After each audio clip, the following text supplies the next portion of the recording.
Hello, in this tutorial I'll be showing you how to put code on one line.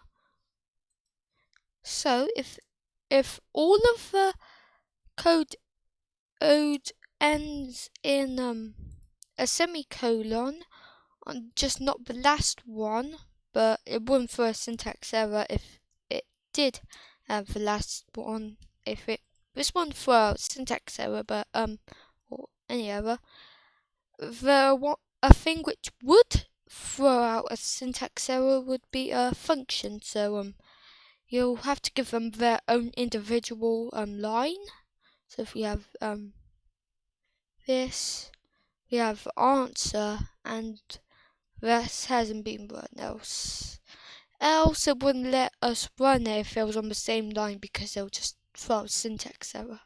I'll highlight the define in red. So thank you for watching. Also, I've noticed that 80% of you are not subscribed.